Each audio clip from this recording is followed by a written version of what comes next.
It was a $30,000 mistake that could happen really to any of us, hopefully not. Right. A Livermore couple accidentally overpaid the IRS, but that's only half the problem. I didn't know what to do. My daughter said, let's call 7 on your side. And it was like my heart just stopped. It just like, can they help? Well, 7 on your side, Stephanie Sierra is on it. And as she explains, in this case, it appears both the couple and the IRS are at fault. Nobody picks up a phone and says, yeah, I can't help you, until we called you. This is Joy Hayes. She and her husband, Kenneth, are struggling to comprehend the mess they're in with the IRS. I just took a heart monitor off, and I thought, oh, here we go.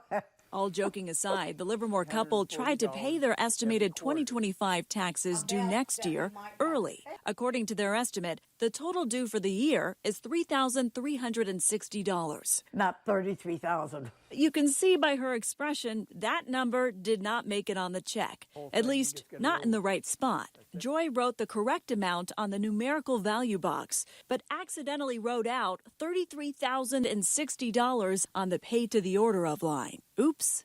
It was a bad day. A bad day that turned into a bad month when Joy says the IRS eventually cashed the check, but the bank tried to withdraw the incorrect amount, and it bounced, not once, but twice. I didn't have $33,000 in.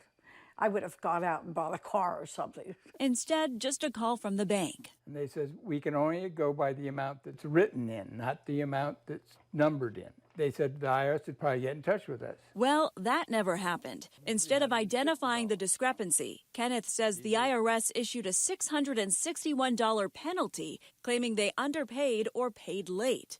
But tax experts say it could also be from the bounced check. I mean, you'd think somebody'd look at the check and realize that it was wrong. But that clearly didn't happen. Instead, Joy and Kenneth spent weeks calling the IRS. We're talking 6 hours on the phone, on hold, getting disconnected, and the closest they got to an actual conversation was the operator. If they want money that bad, they better get more people. There are no people there. It's strictly AI.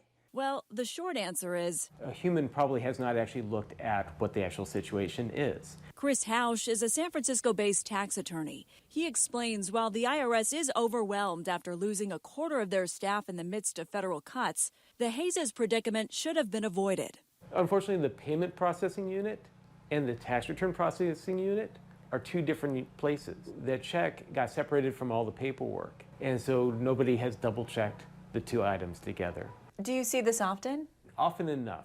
Hausch says the IRS has call-in periods based on where you live. He recommends calling in at the end of the day when other parts of the country are blocked off. If that doesn't work, he suggests going in person to the Oakland IRS field office to make your case, or as a last resort, even write a letter. But letter unit is overwhelmed and understaffed as well. And he says it's only going to get worse as provisions in President Trump's big, beautiful bill will require the IRS to do even more casework with fewer people.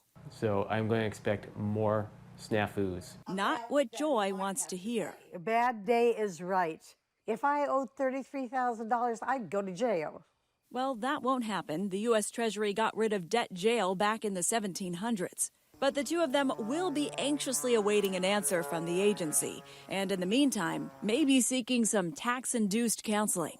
We argued so much about it, I almost got a divorce. For 7 on Your Side, I'm Stephanie Sierra, ABC 7 News.